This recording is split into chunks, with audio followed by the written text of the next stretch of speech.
Hello everyone. Hello everyone at welcome po sa ating channel. This is Coach Jared.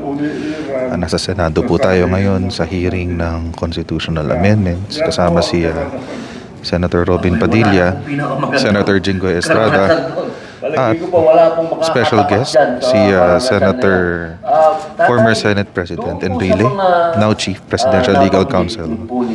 So makikichismis lang tayo dito kung ano yung mga ganap-ganap. Okay, so panoorin natin mga kaibigan.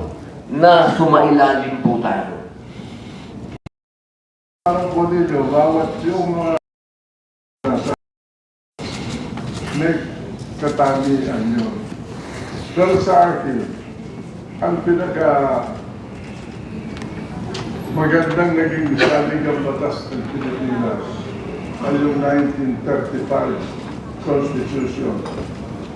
Maigsi, brief, simple, easy to understand. Pangalawa, yung 1973 Constitution, may katangian po yun dahil sa tinatawag na continuity of policies. Doon sa 1935 Constitution, ang termino ng mga opisyales noon na hinahalang ang presidente una ay two terms lang ang presidente natin noon.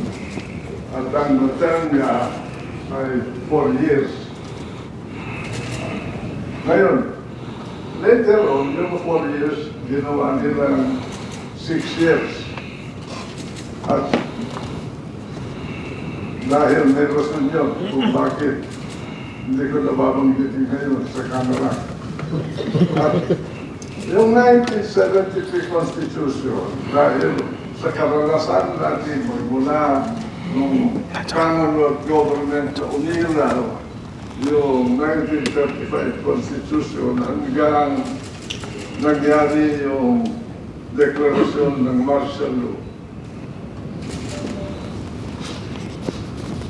Tuwing may presidente na bagong harap, nababago yung mga inumpisahan na programa, policies ng nakaraang presidente.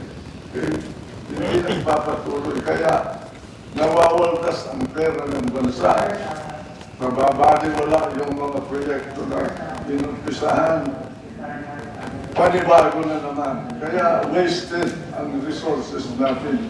Kaya mahina, mabagal, at kung minsan nawawala yung mga ginagawa ng mga dating pumawat ng kapangyarihan at nasasayang ang panahon, nasasayang ang mga pera na ginugol.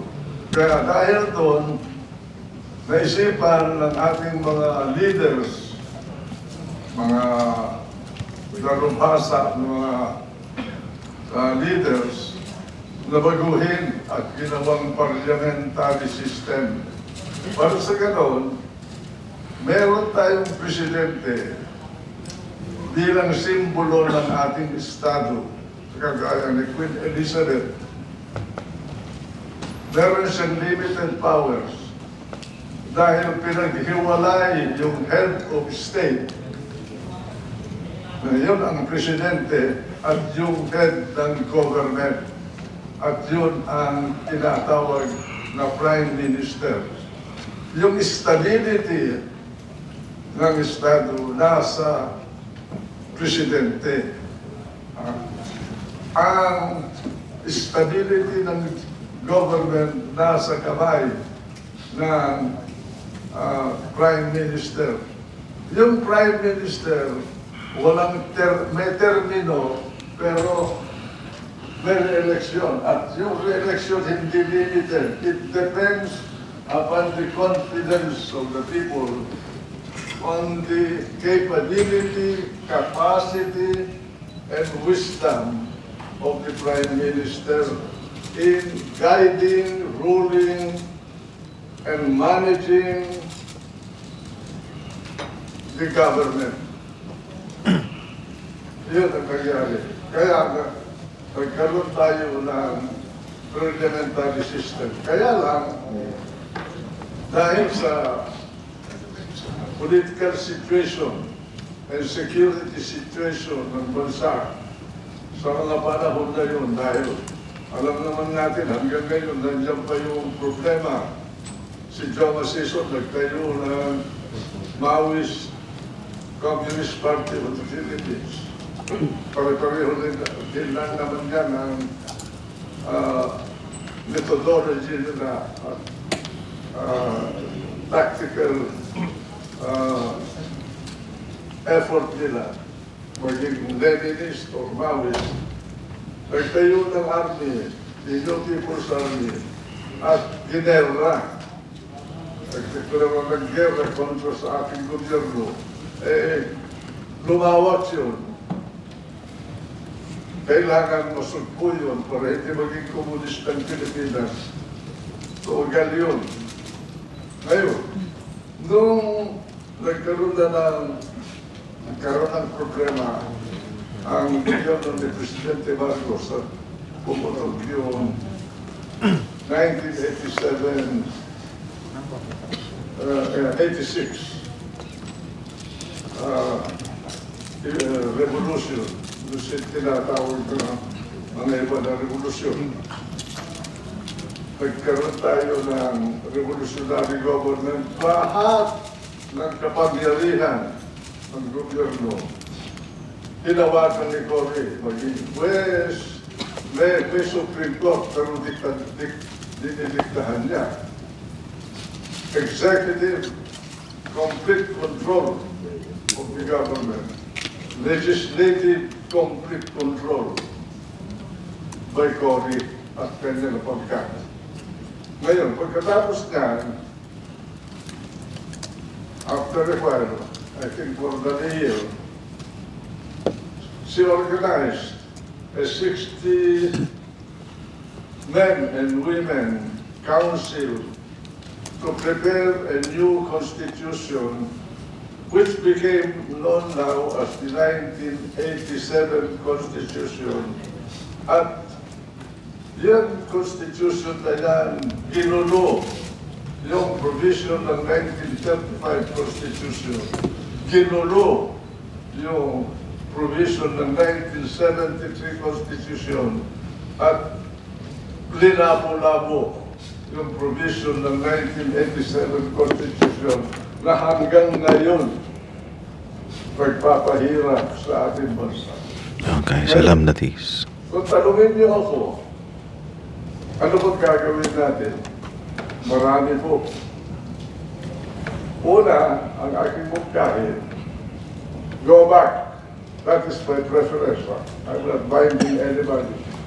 Go back to the 1935 Constitution. Or at the very least, if we want to change it, immediately go to the 1973 Constitution. Second, I would suggest, as among the matters that you have to look into, is the number of senators that we must have. The 1935 Constitution established a number of 24. Binago yan ng 1987 Constitution. 24, pero one-half of the members of the Senate must be elected every 6 years. Di ba? Every 6 years yata yun. Opo. Every 6 years po. And delikado yan. They did not understand why under the 1935 Constitution, the wise men of the Philippines, sila Recto, Anulan, Kwentong, Briones, kung sino Laurel, at mga Osias, Bukobo, kung sino-sino dyan na magagaling ang utang. Ginawa nilang 24, but every 2 years exposed to the mandate of the people, 8 of these 24 people and 2016 will remain standing all the time was embedded in the Constitution. They did not understand that. The purpose of changing 8 every 2 years was to be sure that 2 terms of all the senators must be in place at any given time. Tama without yun kasi any interregnum. tama yun So that para in kapag may case continuity. of Totoong merong danger, quorum. war, invasion, or rebellion like what happened to us, or any kind of emergency, epidemic, pandemic, there must always be 16 senators that can be relied upon to maintain the government of the Republic of the Philippines, not for their sake, but for the sake of the Filipino people, for their safety and security. That was the underpinning idea of maintaining 16 senators all the time. And if we are going to change the number of senators at the present time to be in tune with the the expanded population of the country at the time of the adoption of the 1935 Constitution, we were only 12 million people. Now we are more than 100 million people. And if we're going to increase the number of senators, I would suggest that we double the present number, 24 to 48. And of that 48, 16 will go out every 2 years to be elected by the people, so that new, fresh, and modernized mind will enter the system to contribute to the intellectual capability or academic capability of the remaining members. That po, in a nutshell, is my position. Medyo radical yung gusto ipagawa ni Tatay, Senator Enrile. I-ano ko lang po, no? Ulitin ko lang po para sa atin pong mga nanonood. Ang gusto niyo po, yung pumapayag po kayo na baguhin ang 1987 Constitution. Siyempre yun. Lalo na yung sinabi ninyo na martial law provision. Ginulo nila yung martial law provision. Nung dineklara namin yung martial law, simple lang. The Supreme Court cannot interfere. Nobody can interfere. The power of the President was absolute. That was the doctrine of Barcelona versus Baker. Tingnan ninyo sa report ng mga desisyon ng Korte Suprema na hindyan ng kaso na yan, nangyari sa Cavite yan. Dineklara nila martial law. The Supreme Court of the United States, which was in place in the Philippines, could not do anything. It was a political decision. No one can interfere with the decision of the Governor General or the President in order to save the country from an event. Opo, ipapaalala ko lang po tatay sa ating mga kasama.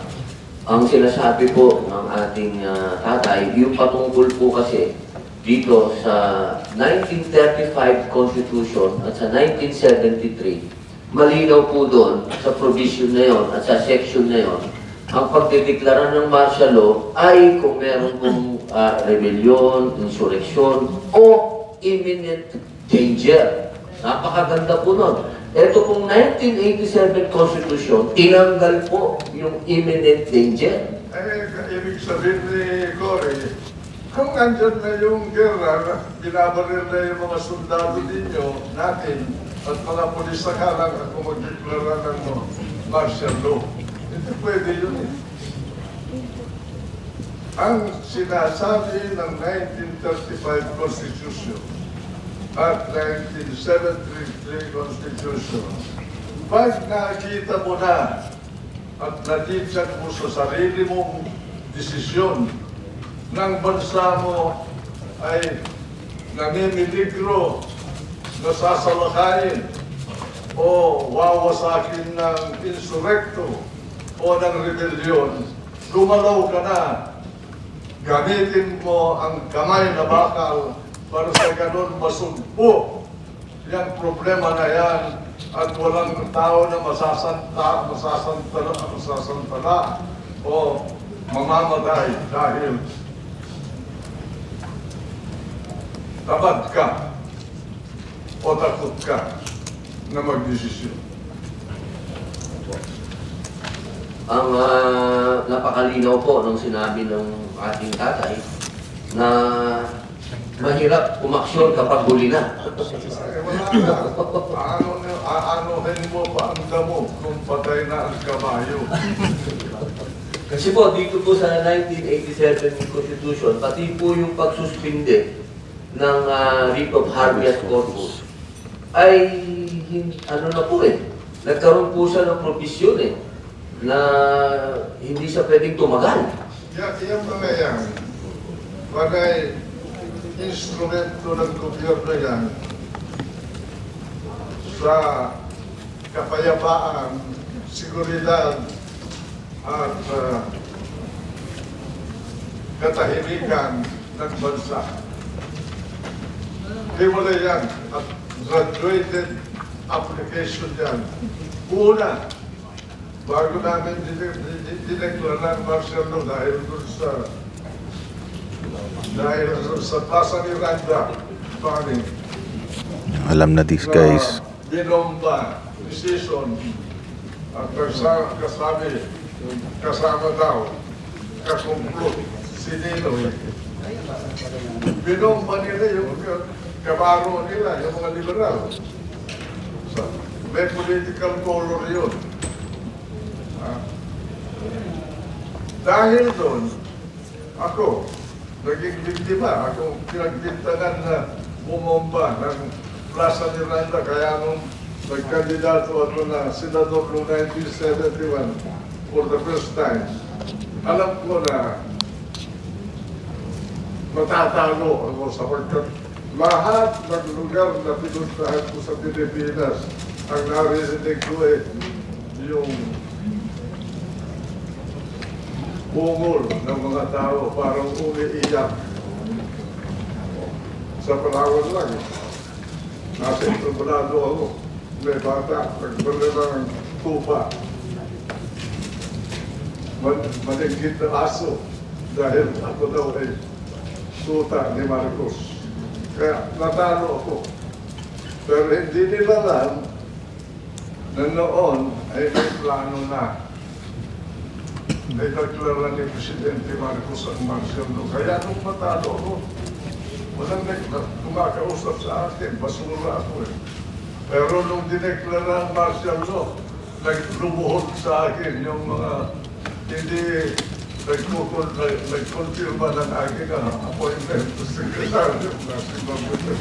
Pero wala akong sinanagit, wala akong sinaktan, wala akong liningga doon sa mga gumawa na hindi maganda sa akin. Okay lang, trabaho lang yun. Yung pong pagdeklara ng martial law ni Presidente Ferdinand Marcos Sr., yung po ay, ang sabi po ng kasaysayan, yung daw po ay dinala sapagkat sa paglaganap ng komunismo sa buong Asya. O pwede pong pakilahad niyo po sa amin yung tatay kung paano kumalat ang komunismo sa Asya? Una, nung nanalo ang Bolshevik Party sa Russia, pero actually, Bolshevik and Menshevik. Yung Bolshevik, ang leader doon si Vladimir Ulyanov Ilyich Ulyanov Lenin. Si Lenin. Kaya, kung gusto nyo mag-aral na, usahin niyo yung libro ni Edward Wilson, Philippine Station Number 1. Nung nanalo na si Lenin, ang unang ginawa niya, maliban sa pagbuo ng gobyerno ng Russia, gumawa siya ng isang pangkat na tinatawag Communist International. Yung Communist International, ang short term nun ay Comintern. Bumuo sila ng Communist Party sa bawat bansa sa buong mundo kasama sa Pilipinas. Ang unang partido ng komunista sa Pilipinas ay yung Partido Komunista ng Pilipinas, PKP. PKP. Ang head ng Communist Party na yan ay si Pedro Abad Santos. Ang kapatid niya, kaibigan ni Quezon, naging Chief Justice of the Supreme Court. Pinatay yung Pilipino na tagdag na yun, Pilipino, nung panahon ng Hapon, pinaril ng Hapon.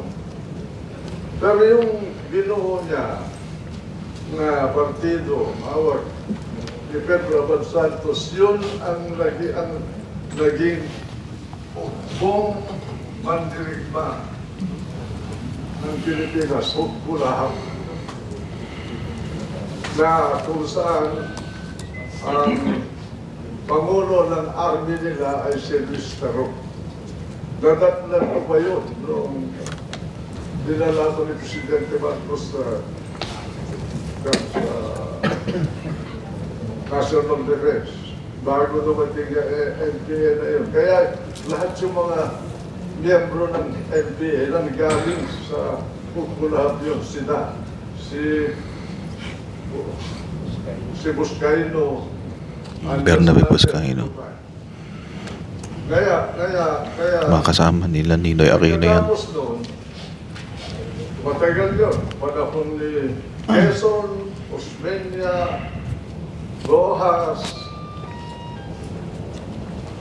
Magsaysay, linabanan ni Magsaysay sila under the famous Nenita unit na hawak ni Colonel Valeriano. Tanda-tanda pa ni Manong dyan yung mga pangalan ng mga actors. Sinugpo niya yun. At least that is the record of Magsaysay. At hanggang humina, noong 1968, December, panahon na ni Presidente Marcos, lumalago na ulit yung Communist Party, pero warat-warat ang Tatay, i-welcome ko lang po ang ating Senate President, Jen Subiri. My majority, My boss. my president, Senate President. now, it's a good reunion. I just go to the store, sir. Coach-Ero. Ngayon, noong nung lumago ulit yung pagkat ng mga komunista sa Pilipinas, ito si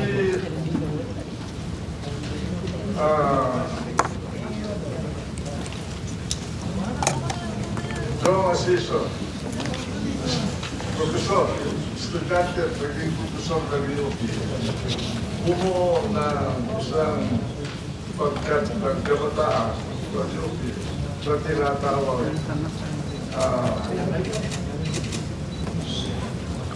ano pangalan ng kanyang Parang kabataang makabayan yata yun. KM.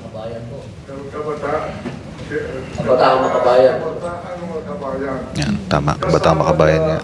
Diyan, sa UP Estilo Visuary. Ang sa mga record natin, kasama rin si Ninoy. Kaya, noong 1968, binuo ni Ninoy, Joma at Visuary ang dalawang pangkat ng rebelde sa Pilipinas. Isa, yung bagong samahan ng komunista dito ni CPP, Communist Party of the Philippines. Kasama yung NPA na recruit nila si Dante. Commander Dante. Balahap. Dante Buscaino. Dante Boscaino. Dante Buscaino. Sige, doon visually naman. Na-recruit MNLF. si Salamat at si Dimas Mundato, tatlo sila. At kasama si Ninoy doon sa pagbuo ng dalawang pangkat niya. Huli ka, Balbon. Ay luluhin ang gobyerno ni Presidente Marcos dito sa Luzon through the CPP, FDA, later on NDF, United Front. Ginamit nila yung methodology ni Lenin. At doon sa Mindanao, binuo nga yung Moro National Liberation Front. Noon, Tinding history lesson ito, guys. ang mga tandag na grupo nagpapra sa gobyerno ng Presidente Marcos sa mga panahon na yun ay yung black shirts ni Untog Matalang. Yung black shirts ni Untog Matalang ang military arm ng Mindanao Independence Movement. At meron din silang kalaban, yun naman pangkat ni Ali de Mapuro. Pareho Muslim yan. Ang tawag doon sa pangkat ni Ali de Mapuro ay si Barakuda. Ang kalaban naman niya, yung mga Kristiyano sa Lanao del Norte, headed by Governor Ibranza, na tatay ni Imelda, na asawa ni Abdullah de Mapuro. Ang istorya yun. Love story po pala. Kayo, nangyari yun. Kay Ninoy, ginawa niya yun. Dahil meron siyang plano na maging kandidato para presidente. Clear yun. Yun ang nangyari. At yung lumago, yung CPP, NPA dito sa Luzon, ginaya nila yung sistema ni Mao Zedong sa China. Doon sa Kapos Tarlac, around na Santa Lucia. Ang headquarters nila, by the way, was sa Santa Lucia. Nag-tunnel sila doon. Maraming tunnel doon sa Kapos Tarlac. Ginaya nila yung sistema ng mga Vietcong. Doon sa Tarlac. Pero, nung panahon na yun, ang ginawa pa naman kasama si Edwin Ramos, siya ang head ng Philippine Coast Cardillary. Itinayo namin yung Barrio Self-Defense Unit. Kafko yata to. ESDU. Naging malaking gulo yun, malaking issue ng mga rebelde yun. Ayaw nila doon. Tinayuan namin ng armado sa mga tao, mga kapko, sa bawat barangay para mabuhat yung pagkat nila. Yung unang version ng NTF LCAC. At yun ang nangyari. Buhat yung nabasag yung movement nila sa Central Luzon, lumipat sila sa Isabela. At doon namin dinabanan sila sa Isabela. Pagkatapos doon, nung ma-disperse sila sa Isabela, kumalat sila sa Sierra Madre hanggang sa Bicol, hanggang sa Samar, hanggang napunta sila sa Mindanao. Pinarayo namin sila. Linibre namin ang Metro Manila para hindi nila makukup at ma-blockade. Sa pagkat, dinablockade na nila mula sa Cruz Baños hanggang dito sa Senado ng Maynila. Ang traffic doon, kung dumalaw sila, ganoon din sa norte. Kaya nung naulinis namin ito, lumipat sila sa malalayo sa sentro ng population natin. Kumahalat sila sa Pilipinas. Doon na namin nalaman na hindi kaya ang Pilipinas. Pero nandiyan yung real threat sa katahimikan, kalayaan ng mga Pilipino. Kaya si Presidente Marcos, nung matapos ang eleksyon noong 1969, Secretary of Justice ako doon, tinawagan ako isang hapon, sabi niya sa akin, Secretary of Justice ako, Johnny, nagkaranan mo nga yung aking kapangyarihan bilang Commander-in-Chief ng ating sandataan wakas. At kung ano ang kaya kong gagawin para masugpo itong problema natin. Pinag-aralan ko po yun. Utos ng Presidente sa akin. Ang ginawa ko, nung nakuha ko yung order na yun, verbal yun verbal. Pumili ako ng dalawa na katiwala ko sa Department of Justice para pag-aralan yung utos ng Presidente. Si Efren Plana, magna cum laude na nilupi, at saka si Minerva Gonzaga Reyes. Dalawa ang abogado sa Department of Justice yun noong panahon ko. Magna cum laude rin si Minerva. Kaming tatlo ang nag-aral ng martial law. Revision na namin lahat ng mga desisyon sa Amerika. Ang martial law ay function ng state government yan sa Amerika, hindi federal government. Hindi makakapag-martial law ang federal government ng Amerika. Only the state government can declare martial law. Lahat ng desisyon ng martial law sa Amerika revision namin magmula sa panahon ng libro. Gumawa kami ng isang libro, isa lang. Walang nakakaalam, kahit na sa Department of Justice o ano pang departamento ng gobyerno, walang nakakaalam ng study na yun. Pinisinta namin kay Presidente Marcos. After that, nawala na si Efren Plana at saka si Minerva Gonzaga Reyes. Hindi ko na sila sinama. Ako na mismo ang gumawa ng mga dokumento to implement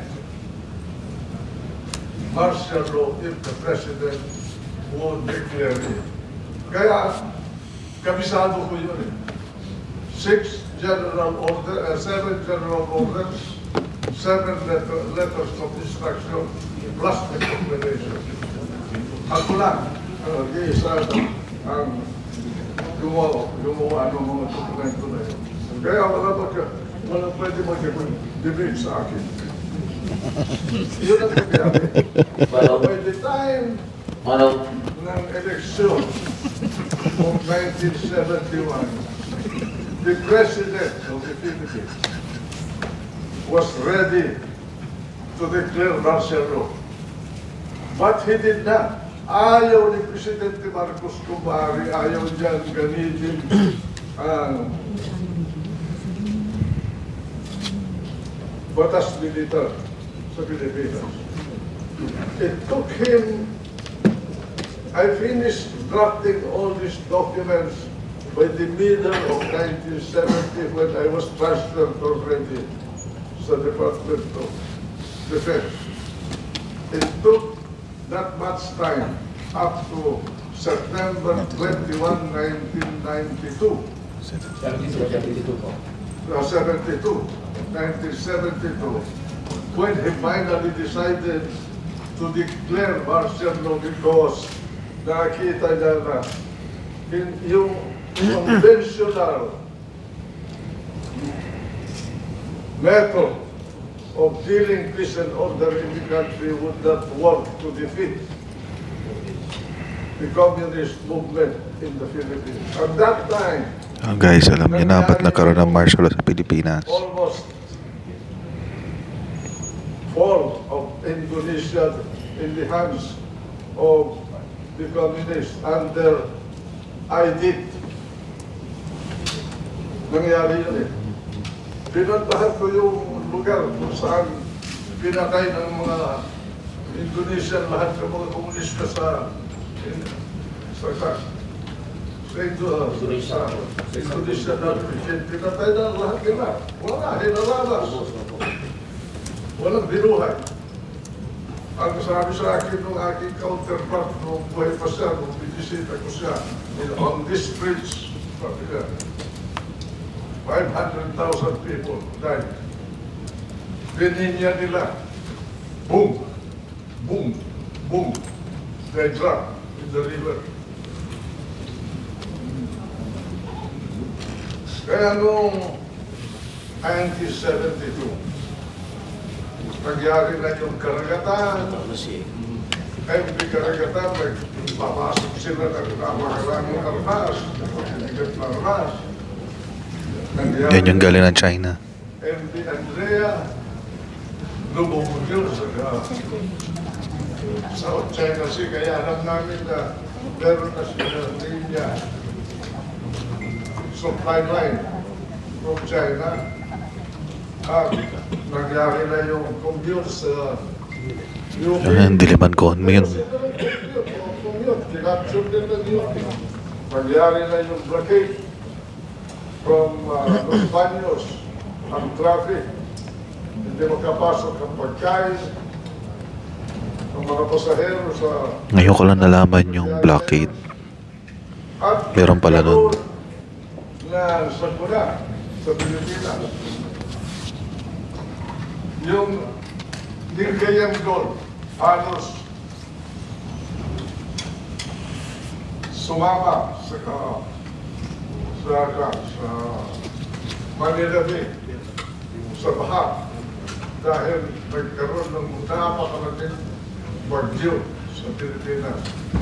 Noong panahon na yun, that month, July yun, ang aking bisita dito ay si General Maraden Paggalea na Indonesia.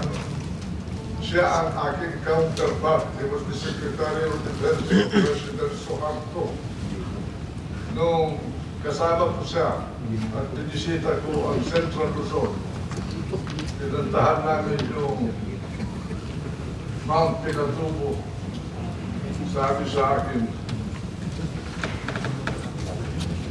Secretary Enrile, you have a real problem in this country. You better do something about it. We will help you if necessary.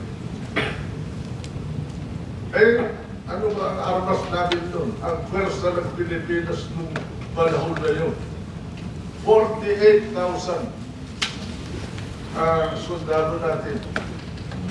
Hindi ma-integrated yung kapulisan.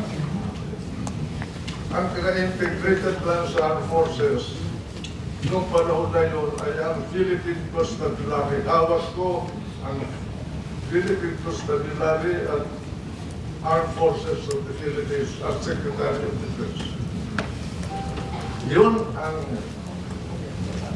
observation ng Secretary of Defense of Mindanao, Indonesia.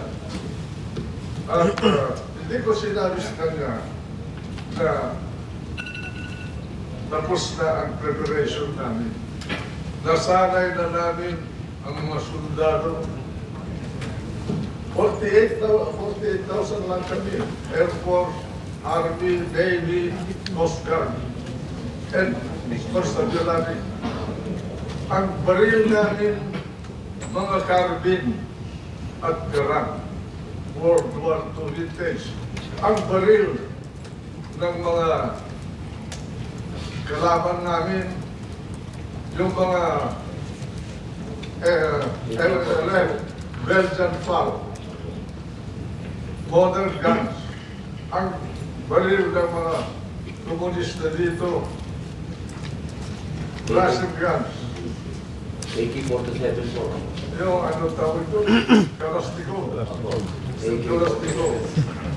Kawawa yung aming mga kasundaluhan. Anong ginawa namin? Gumawa kami ng mga trap para masalba ang buhay ng mga sundalo. Nilagyan namin ng planks of steel, of iron, para hindi sila at least masangkay yung bala. Ganon ang kasaysayan ng sitwasyon namin. Hindi, akala ng tao, napakadali. Marami namatay mga sundalo. Sa Mindanao lang, nung sigwada, unang sigwada ng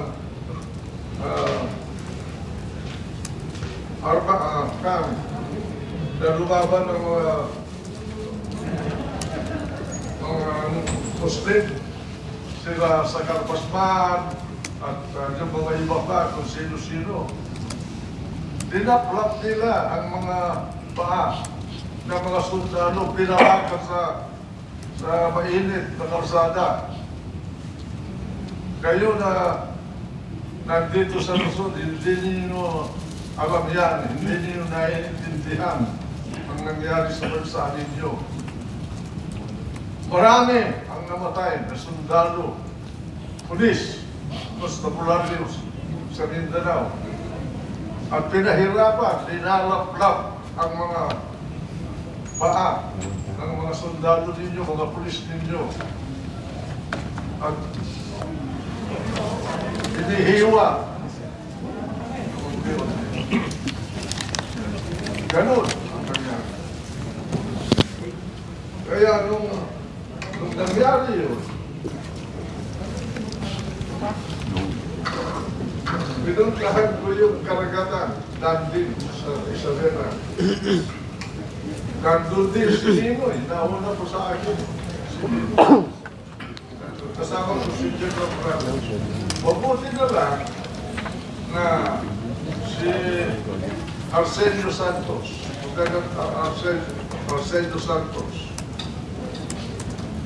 ng Army, young officer siya, with a platoon of scout of Army men. Na-control niya yung sitwasyon doon.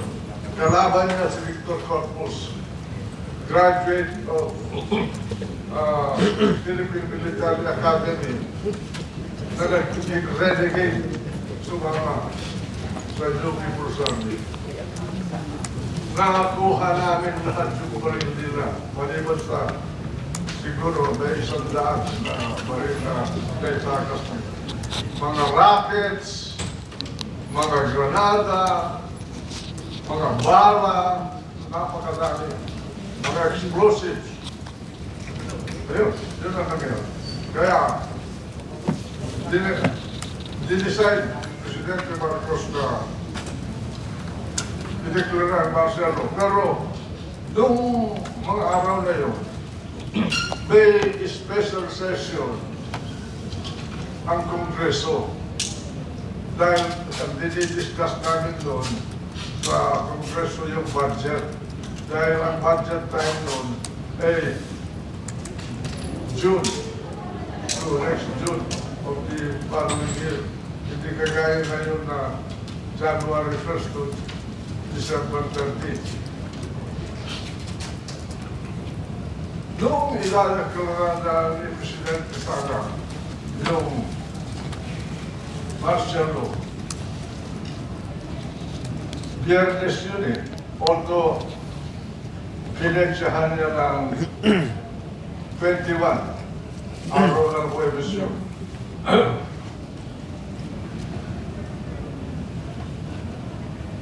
Ayaw niya umaksyon. Ayaw ni Presidente Bastos. Dahil may sesyon yung Kongreso, nag-recess lang sila. At babalik pa sila pag natapusin yung budget. Kung mga bandang alas 5 ng Biyernes, tumawag sa akin si Presidente. Sabi ka, Johnny, you better abort the operation. Dahil nakatawag na yung mga sundalo eh. Dahil ang timetable namin doon, gabi ng Biyernes na yun ang deklarasyon ng martial law.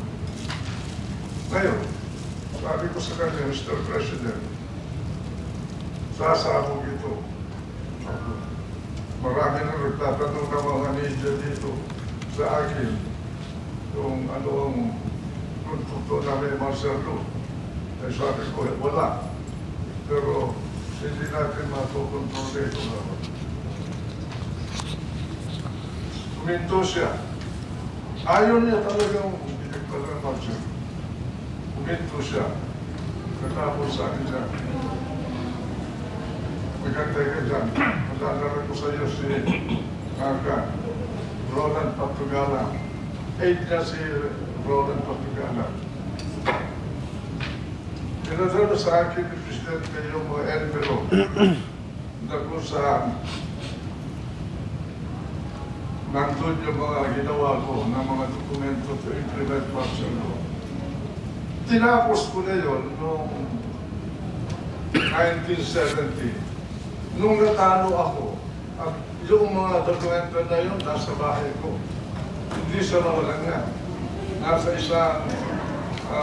isang steel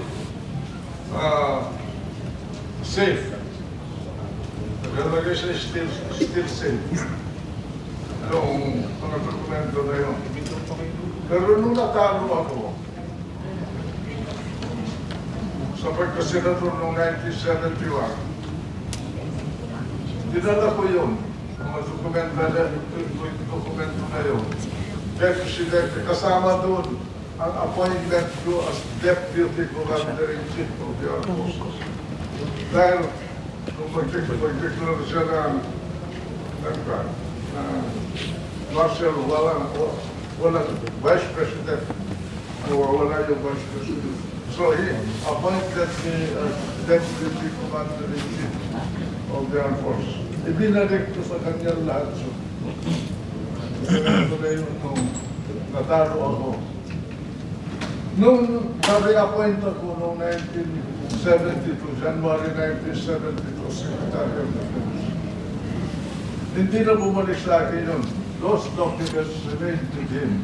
And it was that afternoon, Friday, September 22, 1972, that they were returned to me minus my appointment as Deputy Commander-in-Chief of the Armed Forces. Although, in the document that were prepared, upon the instruction of the President, I was his duly appointed representative to implement martial law. Ako. Kaya ang instruction sa akin that Friday night, you will handle the operation the whole night to supervise it. To make the decision. And that is what happened. Kaya nung nagkaroon ng request si Ramos, nakanyunin yung palasyo ng Iglesia ni Cristo dahil yung mga securities na nandun at mga tao ko rin dahil humingi ng security sa akin si KRD ay nakipagbarilan ay isa sa mga tauhan ko namatay. Member ng aking security sa Department of Defense. Tinawagan ko si KRD para kayagan lang na isara namin yung legislation ng Iglesia na arrest yung gulo doon sa banda ng Iglesia ni Cristo. Yun lang ang parang lama ng operation ng imposition of martial law na nangyari. Tumama lahat yung ginawa namin na plano. Yun, Mr. Chairman. Napakaganda po nung pagkakalahad, tatay. Masasabi po natin na talagang yung pagdeklara ng martial law nun ay nakapagpigil po sa paglaganap ng komunista. Natalo sila, magmula doon talo, parang bagyo na lumipas.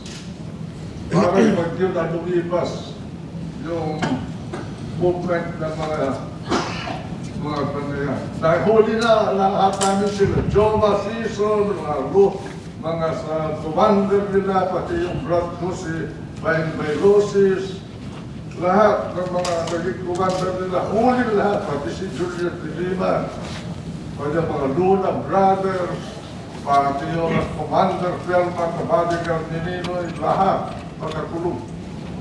Pagkulong sila. Pinakawalaan lahat ni Korean nung siyang naging presidente. Bakit po kaya, tatay, sa panahon ngayon, hindi po nakikita yan nung mga, lalo na po, yung mga nasa prestigyosong mga paaralan. Hindi po nila makita yung vista nung pagkakatatag ng martial law na nagsagip sa ating kalayaan ayon po sa inyong Dahil hindi kami madadalo-dalo. Mr. Senator, quiet lang kami nun. Akala nila mandado na sila na sila na ang ari. Pinabayaran ng namin. Pero sa inyo po, Kaya nung isang kami, nag-operate kami, ihuli namin lahat sila. Sinarhangganin ang buong Pilipinas. Kinontrol ko ang komunikasyon. Pati yung cable, ocean cable natin to reach out to the other world. Lahat ng television station sinequester ko. Kanya-kanyang trabaho, assignment. Lahat ng PLDT outlet, lahat ng television, lahat ng radio all over the country. ABS-CBN, GMA7, yung kay Bob Stewart, yung DCRH, lahat, wala. Pati mga Radio Veritas, radio ng mga religious groups, lahat yan. We totally immobilized the entire country. Curfew at lahat ng baril na nakalisensyado, pinasurrender namin pag may hawak kang baril at walang lisensya, kukunin yung baril mo. Kaya yun ang nangyari. tay, kung halimbawa po, hindi po dinilikara na yung martial law nun, sa palagay niyo po ba masusubok ang matatalo ang komunista? Siguro sa ngayon, hindi tayo na ba pwedeng mag-uusap ng ganito, kagaya tayo ng North Korea, ang ating hari ay Jomar Kim Jong-un. Masasabi po natin sa mga kabataan na utang nila ang kalayaan nila ngayon sa martial law. Hindi utang, responsibilidad ng Yun. Estado na pangalagaan ang kalayaan ng bawat isa't isa sa atin. Yung pong martial law ang nangalaga ng kanilang kalayaan na tinatamasa po ngayon. Yun ang paningin ko. Opo. Kaya na-revive dahil kayo ko. Okay. Nakikita ko po si Senator Coco Pimentel. Senator, meron po kayong gustong sabihin? Yes, tanungin ko lang po si former Senate President Juan Ponce Enrile. Nung time po na yon, meron tayong constitutional limit po no, sa term ni President Marcos. And kung di ako nagkakamali, Ito na. by constitutional Usapang term mandate, limits na. tapos na dapat ang kanyang termino as President by 1973. Tama po ba yun, sir? I will talk to you, Gaddafi, when I met him. Nung kinausap ko siya, na hindi namin mapapaira yung gusto niya na magkaroon na autonomous region of Muslim Mindanao, covering 13 provinces and all the cities and towns in it. Ang sabi sa, sinabi ko, we cannot implement the Tripoli Agreement as negotiated. Wala ako sa negotiation dahil hindi nila pinaalam sa akin. Ang sinagot ni Gaddafi sa akin, Mr. Minister, in war, Constitution does not matter. Ay yung panahon na yun, may gera. Gera ang nangyari dito. Sino bumerla sa Estado ng Pilipinas? Yun.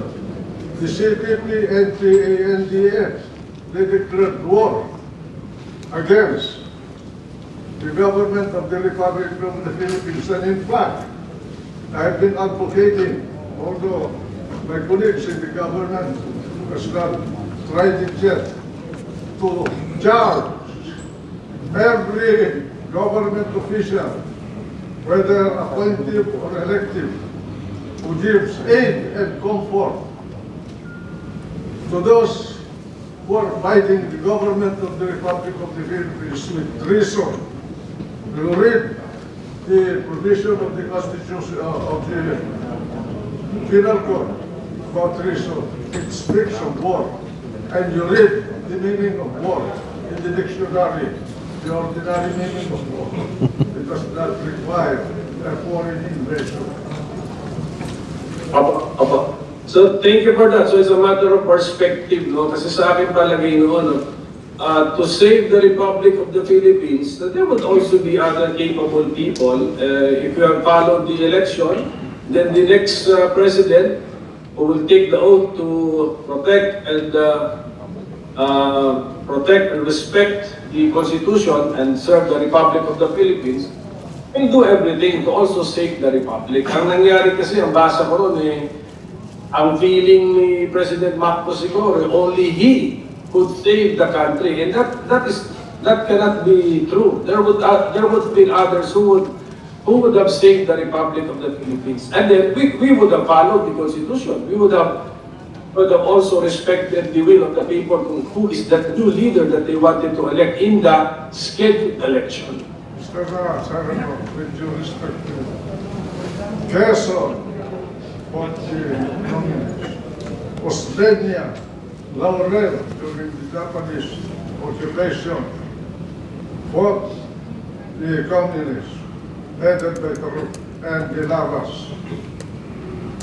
Australia fought after the war, fought the communists. Mark Rojas, they fought the communists. They are brilliant, able, maybe even better than we are, leaders of the country. Quirino fought them. Magsaysay, the man of the masses, fought them. And so did Carlos P. Garcia, Macapagal, then Marcos. Until today, they are fighting you. Tell me what other methods you can find.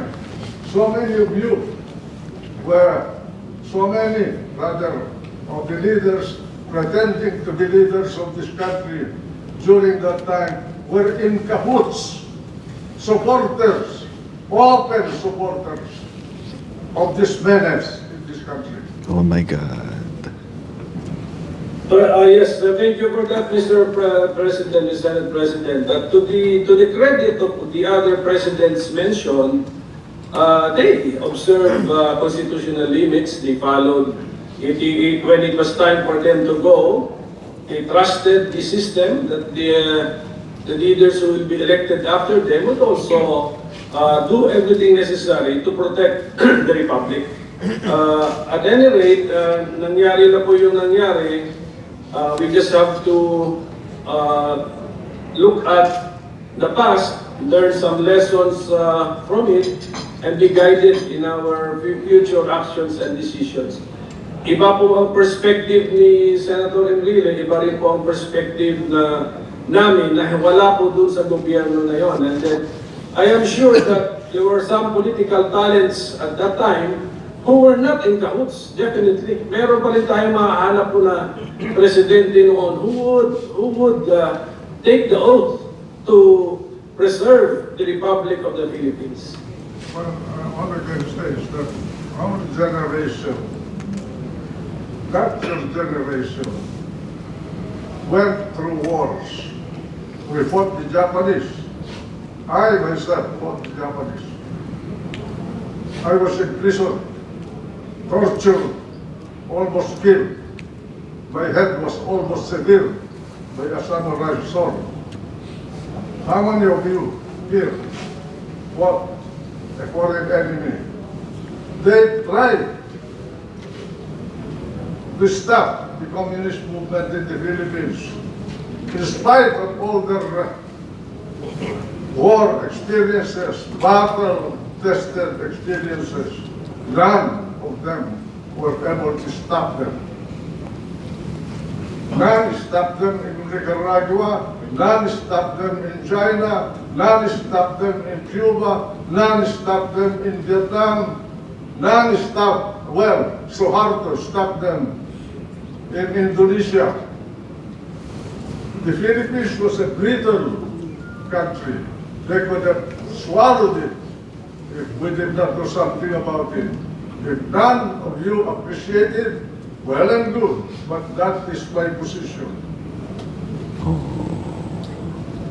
Galit na si Manong Yes, dyan. Mr. Chairman, this will be an unending debate because it's a matter of perspective. But siguro last word, way back in 1970 to 1973, I am sure that there were political figures then who also fought the Japanese or who also fought in World War II. Those who were ripe for leadership, no, to lead our country. And these were the people deprived of the opportunity to present themselves to lead the country because of the declaration of martial law, the scrapping of the scheduled constitutional elections, etc. That's my perspective also, Mr. Chairman. You are correct, Mr. Senator. There were parts of the opposition who fought with us in the war. Manlapos, Ateroso, Anahan, to name a few, and several others. But none of them were able to stop the movement, the Marxist movement. Maybe you can if you become the president. Oh no. Ito na ang sarcasm. Maraming salamat po. May karagdagan po kayo, Senator Benitez. Well, ano kasi ito what might have been is an abstraction. those people mentioned were never given the chance to lead the Republic of the Philippines. Kaya hindi natin masasabi. So, yung sa atin naman, Mr. Chairman, that remains to be seen sa future pa po yan. Maraming salamat po ating pong minority leader. Sa ating pong tanong kay Tatay muli, mula po sa kanyang paglalahad. Ito pong ibabalik ko lang po doon sa iminungkahi ni Atty. Espiritu Mendoza. Sa palagay niyo po ba, Tatay, ito pong gusto niya na amendahan ang saligang batas at ibalik muli yung 1935 at 1973 Constitution na sinasabi po ang pagdideklara ng martial law kailangan ay dapat gawin kung meron ng insurrection, invasion, rebellion at imminent danger ay dapat pong ibalik. Kasi inalis po ito noong 1987 Constitution, inalis po yung imminent danger. Dapat ibalik yung sapagkat ang guerra, ang insurrection, ang rebellion ay plano pa lang yan. Saka mo mararamdaman pag nabuo na yung plano, political plan, cultural plan, infiltration plan, military plan, all the plans. I hope you read Chalmers Johnson. It's all there. You don't have to make a research. I challenge you to read it. Chalmers Johnson, Revolutionary Change. That's the title of the book. You're interested to know what you ought to know as leaders. Maraming salamat po, Tatay. Malinaw po. Kailangan ibalik yung tinanggal na provision ng Constitution during the 1935 version. Yun po, malinaw po. Sumasang-ayon po si Tatay Juan Ponce Enrile sa sinabi po ng ating bisita na si Atty. Espiritu Mendoza na ibalik po natin yan at ilagay po natin yung imminent danger na inalis po ng 1987 Constitution upang magkaroon po uli ng ngipin. Alam mo, Mr. Chairman, yan, ginawa nilang yan. Yan, ginawa nilang yan. Sa tinanggal yun. Intentional yan. Talagang sinadya yan para humina ang kapangyarihan ng Republika ng Pilipinas. Whether Marcos or not, or Baster or not, basta nahawakan nila yung saligang batas na yan, gusto nila pahinain. Sapagkat ang kanilang goal is to take over the power of the Republic. Nothing more, nothing less. Maraming salamat po, Tay. Meron lang po akong tanong na itinanong ko din po kay Atty. Espiritu Mendoza. Sapagkat sa Constitution po ng 1987, meron pong mga modality kung paano po natin amendahan o re-revisahin ang Constitution. Ang nakalagay po doon, Referendum or ito po plebiscite. ba ay Constitutional Assembly o CONCON? At kung yun naman po ang gagawin, yun po ba dapat ay jointly voted o separately? Alam mo, dapat sundin natin yung sistema natin under the 1935 Constitution. Yan ang isa sa mga cancer na ilinagay sa 1987 Constitution. Hindi mo malaman kung sinasabi jointly voting. Dalawang kamara yan dalawang journal, Right. dalawang head, speaker, president, dalawang session, kamara. Hindi maliwanag kung voting separately. Kung minsan, ditong issue na ito, voting separately. Dito, Congress will vote by majority. Kalukuhan yun sa Japsoy ang ginawa nila ng Constitution. Oh my God. Ibalik natin yung joy. We must respect the dichotomy of Congress, two houses, two groups, two political power. They must decide separately on any national issue of great import. It cannot be joint session, pero joint voting, maging minority yung Senado. That is the part of the checks and balance written in the Constitution, if you do not know it yet. Parang sinasabi niyo po, tatay, na separately muna. Parang ang Separate, focus. everything must be separate. Opo.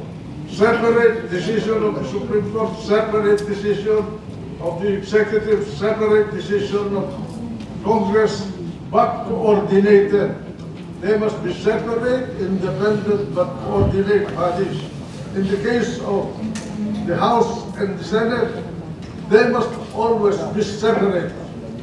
Separate voting, separate journal, separate record, separate leadership. Kanina po, tay, sinabi niyo po na mag-uusap po tayo. Sabi niyo, ang gusto niyo, mas mainam kung papalitan ang buong konstitusyon o babalik tayo sa 1935 o 73. This is my personal view. Take it out. Take the 1987. Okay. Buong konstitusyon po. Yeah, the whole Constitution. Oh my God. Remove daw the whole Ano po Constitution. ang sa palagay niyo po mas Kamusta naman yung pinag-aaralan ko ngayon? Gumawa po tayo ng Pareho yung kailangan. aparehas. Opo. Pwede kung mga may hindi masyadong maselan yung papaguhin. You're talking of ways of amending. Opo. You must elect the delegates to revise the Constitution. That is Constituent Assembly. Kung Kongreso ang gagawa, dalawa Kamara ang bubuo ng magre-revisa ng Constitution, they must join together in a session, but they must maintain their separateness and vote separately and record their votes separately in their journal. Maraming salamat po tayo. Nakikita ko po uli ang ating minority leader, Senator Coco. Mr. Chairman, by this time, di ba, sa mga hearings natin, na-point out na rin yung mga so-called nakaligtaan, hindi ba? Siguro may record na tayo, yung mga mali sa 1987 Constitution na inamin ng one of the framers na nalimutan balikan o nakaligtaan. So, marami talagang mga mistakes dyan. But according to Senate President Enrile, he wants the scrapping of the entire 1987. So, hagip na dun yung mga nakaligtaan. But he has given us his interpretation kasi isa yata sa nakaligtaan yung hindi klaro yung the voting eh. So, the interpretation now of our resource person is voting separately ang House at saka ang Congress. And I agree. I agree with this interpretation, Mr. Chairman. Alam mo, mawalang gana, Mr. Chairman. Yung panukalang salikang batas na ginawa nung council ba yun? Litigong, the President Duterte. Concom din po. Gumawa po sila ng Concom. Opo. Pinag-aralan ko yun. Yung ginawa nila yung lahat ng puno. I challenge any one of them to study yung revise ko. Pinag-aralan ko. Kung masagot nila yung mga sinabi ko ron. Imagine increasing increasing the number of justices of the Supreme Court from 15 to 45 Oh my God, ang dami. and creating 4, not 1, 4 Supreme Court for the country. Yun lang. My God. Ang economic burden on the people was too much. Hindi kaya ng ekonomiya natin ang pera na gugugulin pag sinunod mo yung proposal ng Renato Puno Commission. Hindi pa kalukuhan yun. Tatay, bali, ano po sa palagay ninyo dapat ang ating parliament? Bumalik po tayo sa 1973 po kasi parliamentary po tayo. Sa palagay niyo po ba, mas maganda po na bumalik tayo doon? Na magkasama na po ang unicameral na tayo? Ano po ba sa palagay po niyo? Pwede tayong maintain the presidential pero baguhin natin. Give a longer period for a president to be a president. Maybe 4 pre-elections. At saka yung yung sinabi ko na kailangan 2/3 of the Senate must always remain in place. Oh.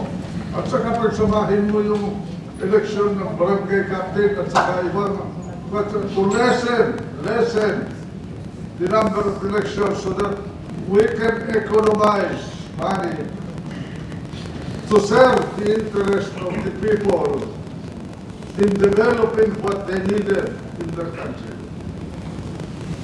Eh ito, walang katapusan. Party list, nakalagay. Not more than 20% of the number of Congress. Eh ano ngayon, mga party list? Ilan na? Ilan porsyento na? Pati sa bungero. Pati janitor. Pati meron ng party list. Nakakahiya. Bali tatay, okay po kayo na bumalik po tayo doon sa parliamentary? Siguro, next time, pag-uusapan natin, mapag-uusapan dyan. Opo. Meron pa po akong, isa pa pong sinabi po kasi. Pwede akong pumunta sa CR muna. Opo, suspend po na po natin. Break guys, break. Wait lang. Break lang, sandali. Balik tayo mamaya.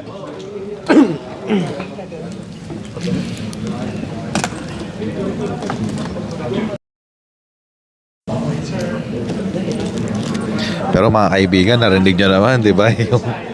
Yung debate between Senator Coco and former Senate President Juan Ponce Enrile. Ang bigat ng debate ng dalaw. At saka yung maraming reveal si Senator Enrile tungkol sa martial law. Marami siyang reveal kanina. Marami tayong narinig na ngayon lang, mga kaibigan. Kaya mga kaibigan, tuloy tayo mamaya, mga kaibigan, sa hearing na to. Hopefully makahabol yung mga kasama pa nating ibang vloggers kasi may 2 pa tayong kasama. Sana makahabol sila sa second half. Pero we'll have a break first and then resume tayo ng part 2 mamaya kapag bumalik na ulit tayo sa hearing. Okay? So see all of you later and God bless everyone. Right? Bye in a bit. See you in a bit.